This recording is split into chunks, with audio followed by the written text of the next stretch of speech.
Ladies and gentlemen, the weekend. So, guys, today I will be discussing my true and honest feelings about season 1 of She Hulk.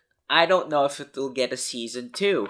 Who's She Hulk? I hear you ask, George, even though you're off screen and not really paying attention. では、行くぞ。 Wow, what a fucking loser. Who is this George guy that you keep showing on your videos, I hear you ask, viewer? Well, George is from hit gambling simulator Fate Grand Order, where you summon heroic and legendary figures throughout human history to save the world. In this case, George is Saint George, or Georgios. This is his real photograph taken during his time here on Earth, and honestly, the anime version is far superior. In Fate Grand Order, you got this ultimate, which they call the Noble Phantasm. So in this case, Georges is Ascalon, which turns the enemy into a dragon, which sounds cute and useless, unless you know what the fuck you're doing. ベルベルククラム Fate Grand Order is fun. It's got a deep, rich lore, and some of the best writing I've ever read. You know what needs good writing? She-Hulk. What's this show about anyway? She-Hulk, a new comedy series coming to Disney Plus, stars Tatiana Maslany as She-Hulk / Jennifer Walters, a lawyer who specializes in superhuman-oriented legal cases. She-Hulk will welcome a host of Marvel characters to the series, including the Hulk, played by Mark Ruffalo, and Abomination, played by Tim Roth. For a show with superhumans in it, they don't show any super fights. There's not really a lot of fighting in She-Hulk.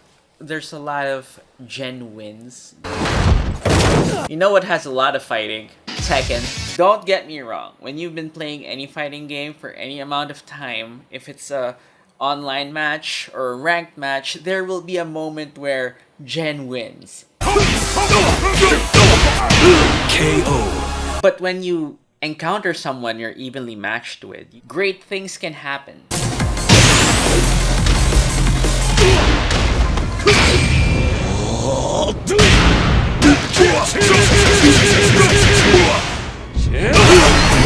I didn't say I was gonna do the great thing. One of the arguments I've seen against, fighting games in general, you're just memorizing button presses. And it just annoys me because it's one thing to know in your head that you have to press these buttons in order. It's another thing to execute. So let's do a fairly basic combo. I know this isn't optimal, but whatever. So you can do that, right? How about when you fight someone online? Can you do that? Fight Oh, I guess you can, huh? Okay, the point I'm trying to make is that even though you might know something in your head, that might not translate to its proper execution. How do you do that when you're fighting the CPU or with another person? It's not just gonna let you hit them and let you do the combo. You break their guard, catch them sleeping. You have to earn the combo, basically. If you think you're tough shit, but you don't really execute well, you're fucked. I'm an expert at controlling my anger because I do it infinitely more than you. What's this clip doing here? In my original pitch, it was an actual trial and it spanned multiple episodes. When we got into the writer's room, inevitably, things changed as you're developing the show and as you start writing.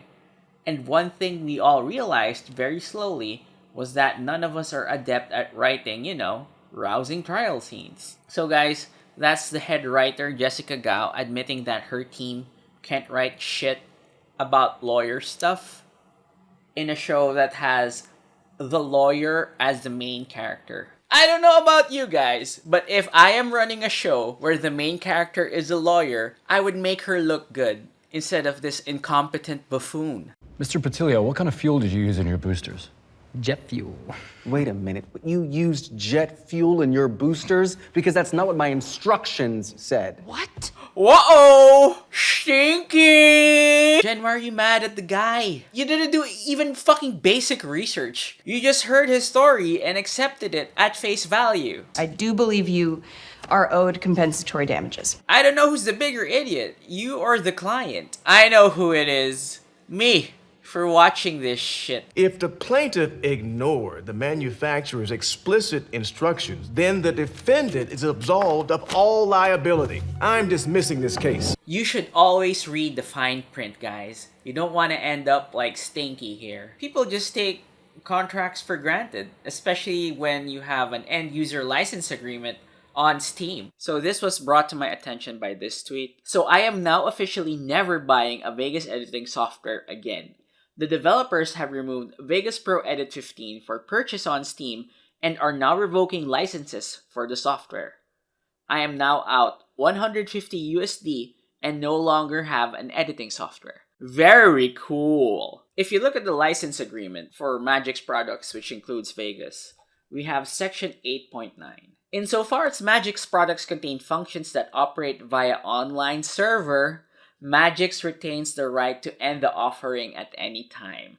Availability will not be guaranteed. So I think it's legal. Doesn't mean it's right. And it's already over because they got his account. You cannot even search for Magic's Vegas 15 on Steam. You have to go to Google and then type out Magic's Vegas 15 Steam. And then you go through some other search shit to find the Steam page which says that Vegas can't be sold by the request of the company, which is fucked. It feels scummy because it appears that you're stopping digital sales of your older versions so that end users are forced to buy your new product. It's like the Madden of editing software.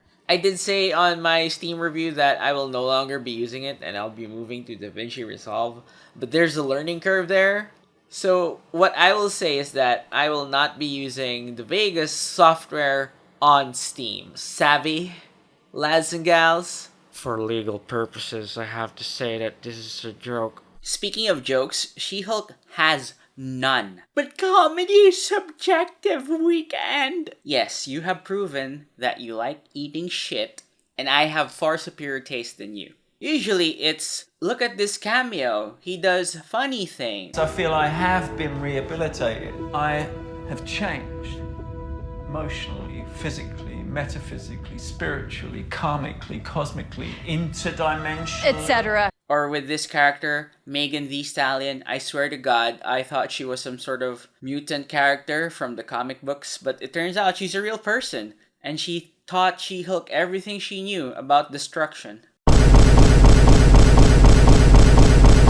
And the meta shit they do doesn't even do anything. They're just describing what's happening on screen. Dennis Bukowski. Oh, yeah, no, you're gonna need that.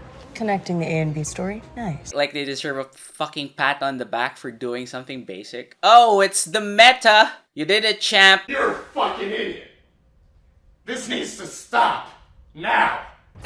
Know your fucking place, trash! I also get the sense that the comedy here is mean-spirited. What do I mean by this? Like, the Daredevil cameo. For the most part, I think he was okay. But there are a few jokes here. Okay. Jokes that rub me the wrong way. Are you like a superhero? Like the Gold Devil? I'm Daredevil. That feels like a dig to the fans. Actually, the whole show feels like a dig to fans that might not like the show. The way they amp up the music, the way Matt Murdock just exclaims, "Yeah, I'm Daredevil," even though in universe, Jen doesn't know shit because she's not from New York, Matt. It's such a weird thing. It feels like he's bragging also. And Jen just blows it off. And it's like the walk of shame also. Why would a guy be ashamed of having sex? That's just weird to me. Okay, he banged She-Hulk. Okay, I'll give you that. They made the suit red and yellow just for this fucking joke. Well, it is very daring to use ketchup and mustard as your color scheme. It's the only reason I could think of. Another thing about the meta humor is the trolls. They made critics the main bad guy of the show, I shit you not. And there's a problem with that because the troll insults don't work when they make sense. They should not be the smartest people on the show. She does not deserve the power she stole from the Hulk. Somebody cut this off. She's a superhero.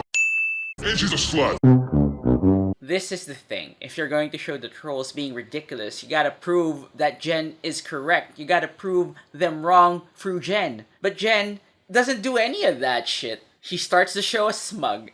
and ends the show as smug. What really hurts the show is Jen. She's very unlikable as a character. She says this. No, I did not go to law school and rack up 6 figures in student loans to become a vigilante. That is for billionaires and narcissists. But she's a narcissist in the show as well. Now fix me. Me back to normal. This is not going away. Give me that little device thing. Make me one. For me.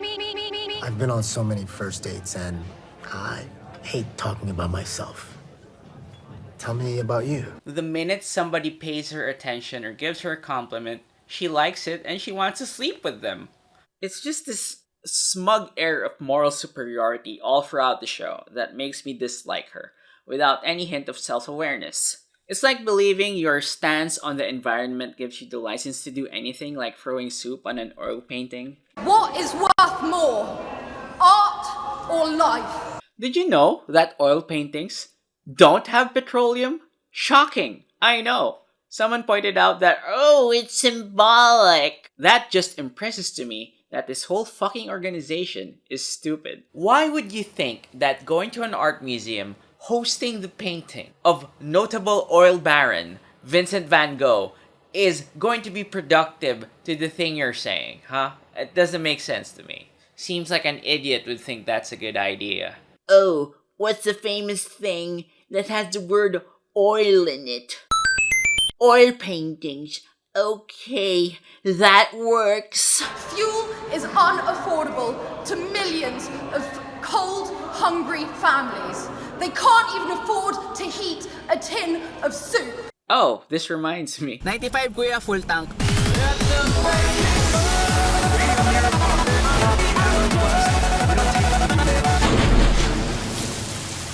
Well, that was a flop, kinda like this protest. What bothers me about your whole protest is that you are so out of touch with poor people. Because poor people wouldn't even think about heating soup if they can't do it anyway. They'll just eat it from the can. And if your whole shtick is for people to talk about your organization or to bring awareness to it, there is such a thing as bad publicity, okay? I think this just backfired on your ass. Nobody is, oh, I guess Just Stop Oil has a point about stopping petroleum. No, they're not gonna think that. Most people online are talking about how this is a stunt.